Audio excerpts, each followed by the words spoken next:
Traditional forms of New Mexican religious art will be showcased in Tomé during Holy Week, March 23rd through April 7th. Santeros Amanda Griego and Carlos Jose Otero join us this morning to tell us the details. Good morning. So happy to have you here and to have your pieces here as well that we're going to be talking about. It's a pleasure to have them here. Well, before we even get started on that, can you tell me what it is to be a Santero? Well, most of us do the santos, also do the stories, you know, but a lot of us that have, they're looking at the old history. With most of us, we're doing the revival of the old Santero people, the tradition from way past the golden era of Santero art, mostly from 1700s to late 1800s. And so what we're doing, we're reviving that art, and as you see, we have a variation of traditional and some a little more contemporary. Right, it's all very beautiful. So a Santero is basically a person who does the artwork, right? Right. Yeah. Okay. Now, what about you, Amanda? How did you get started in Santos? I was actually introduced to another Santera, and she became my mentor, and she's helped me. Yeah. Did you do any of these pieces? Yeah, I actually did this one right here. Oh, okay. And that one's, she's not a saint yet, but she's blessed. Her name is Kateri. So she has an awesome story, and I thought her image was very beautiful. So yeah, that is a beautiful piece. Can you tell me a little bit about the process of, either one of you, the process of making this and what it takes, the materials and paint? Well, most of us take the old tradition in making these. Myself, I go to the Rio Grande and select a good piece of wood that is, try to get it acclimated, usually a good dry piece. We make our own pigments using natural earth from around New Mexico. I go for my greens and placitas, for my ochres in Cuba.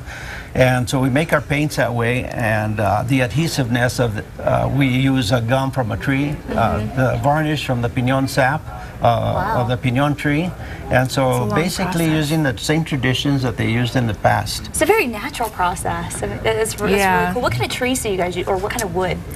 Well, in my case, cottonwood for the carving, but retablos traditionally have been done on pine. Pine, okay. Yes. Wow.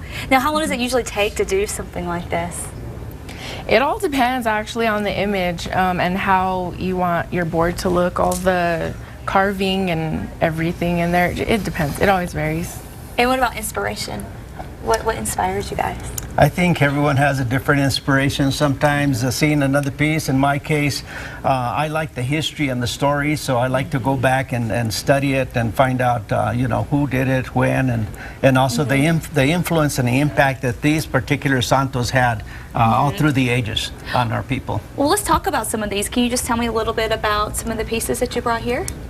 Okay, this particular piece here is Our Lady of Mount Carmel. Right here? Okay. And actually what inspired this piece for me is we were in Puerto Rico in November, and I saw a lot of pieces of Mount Carmel. So there's a big devotion to Our Lady of Mount Carmel, usually holding the scapular, and you see the flames underneath.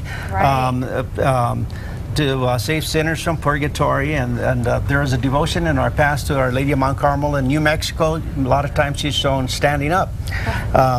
The turquoise you see on the crown is actually hand ground Kingsman turquoise from Arizona. Wow. And then I applied it as a paint.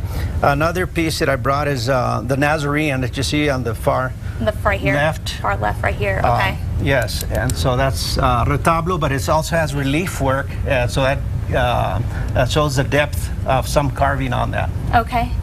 All right, and what about this one that we have right there on? Oh, that's the same one right here. And then you also have a couple of pieces to the right too. Those are really very beautiful.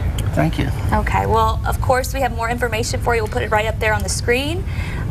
We'll have those details for you, and of course, we'll have more details when we come back. You can always go to casa.com as well. So open a house at Arts Crawl, March 29th from 5 to 7. And don't forget that the Tomé Art Gallery, the 14th annual art piece is going to be displayed here. These arts right here are going to be displayed there. So that's during Holy Week, March 23rd through April 7th. Thank you so much, Amanda. And Thank you. Thank you.